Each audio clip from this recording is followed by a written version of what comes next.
जम्मू कश्मीर के पूर्व मुख्यमंत्री फारूक अब्दुल्ला ने कहा कि भारत एक कठिन दौर से गुजर रहा है और मुसलमानों में डर है कि उन्होंने इस बात पर भी जोर दिया कि कोई भी भारत में धर्मनिरपेक्षता को खत्म नहीं कर सकता। वह 1948 के भारत पाकिस्तान युद्ध के दौरान शहीद हुए भारतीय सेना के सर्वोच्च अधिकारी ब्रिगेडियर मोहम्मद उस्मान के जीवन पर आधारित एक पुस्तक के विमोचन के अवसर पर बोल रहे थे। अब्दुल्ला ने पुस्तक विमोचन के अवसर पर कहा कि भारत एक कठिन दौर से गुजर रहा है। मुसलमानों में भय है, लेकिन ये भय इसलिए है क्योंकि बड़ा समाज सांप्रदायिक विचारों वाला नहीं है, लेकिन दबा हुआ है। लेकिन मुझे नहीं लगता कि भारत इससे बाहर नहीं निकल पाएगा। हालांकि वह दिन जरूर आएगा। उन्होंने कहा कि कोई भी हमारी धर्मनिरपेक्षता को खत्म नहीं कर सकता है। मोहम्मद अली जिन्ना चाहते थे कि कश्मीर पाकिस्तान में शामिल हो जाए, लेकिन शेख अब्दुल्ला ने गांधी के भारत को चुना। उन्होंने कहा कि जिन्ना का मानना था कि मुसलमान मूर्ख है, कश्मीर हमारे साथ आएगा।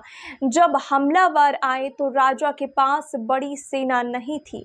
हिंदू, मुस्लिम, सिख सभी कश्मीरी उनका सामना करने के लिए एक साथ खड़े हो गए। उन्होंने कहा कि देखिए, भारत के साथ साथ मिलाने पर उन्हें क्या मिला। हम उस जवान को क्या कहेंगे जो इस सदी में पैदा हुआ है। उस समय क्या स्थिति थी। उन्होंने कहा कि हमने किस देश से हाथ मिलाया है, उन्हें हमसे कोई प्यार नहीं है। आज एक निर्वाचित सरकार है, लेकिन किसके पास शक्ति है? लेफ्टिनेंट गवर्नर के पास। उन्हें दिल्ली द्वारा नियुक्त वायसराय कहा। अब्दुल्ला ने कहा कि जब जिन्ना कश्मीर आए तो उन्होंने शेख अब्दुल्ला से कहा कि आपके लिए जगह नहीं है, वे आपके साथ न्याय नहीं करेंगे। शेख साहब ने भरी सभा में उनसे कहा कि पाकिस्तान का रास्ता हमारा नहीं है, भारत हमारा रास्ता है, जो गांधी का राष्ट्र है। अब्दुल्ला बोले, उन्होंने मुझे कहा, बताइए पंडित कहाँ जाएंगे, सिख बौद्ध कहाँ जाएंगे, क्या वहाँ आपके लिए जगह है या नहीं? हाँ, हम इसे रखेंगे बिल्कुल। आज पाकिस्तान में स्थिति देखिए। उन्होंने ये भी कहा कि ये बात उन लोगों को बतानी जानी चाहिए जो कहते हैं कि मुसलमानों पर भरोसा नहीं किया जा सकता है। पूर्व उपराष्ट्रपति मोहम्मद हामिद अंसारी, जो ब्रिगेडियर उस्मान के रिश्तेदार भी हैं, उन्होंने कहा कि उनके बलिदान का भारत के इतिहास में एक सम्माननीय स्थान है। अंसारी ने कहा कि 1948 के युद्ध के दौरान उनके असाधारण नेतृत्व, राष्ट्र के प्रति भारत की अटूट प्रतिबद्धता और उनके द्वारा किया गया सर्वोच्च बलिदान हमारे इतिहास में एक सम्मानित स्थान रखता है।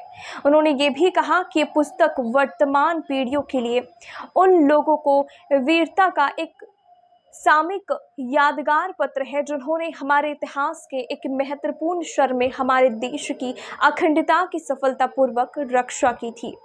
उन्होंने कहा कि इतिहासकार रामचंद्र गुहा के शब्दों में ये समावेशी धर्मनिरपेक्षता का प्रतीक भी है। इसे बार बार दोहराया जाना भी चाहिए। राजद के राज्यसभा सांसद मनोज झा ने कहा कि ब्रिगेडियर उस्मान के पास एक विकल्प था और उन्होंने विभाजन के समय भारत में रहने का विकल्प चुना। उन्होंने कहा कि हम पुरानी यादों में जी रहे हैं। ब्रिगेडियर उस्मान आपको भारत की वो पुरानी यादें ताज़ा करवाते हैं जो हमने शायद खो दी है।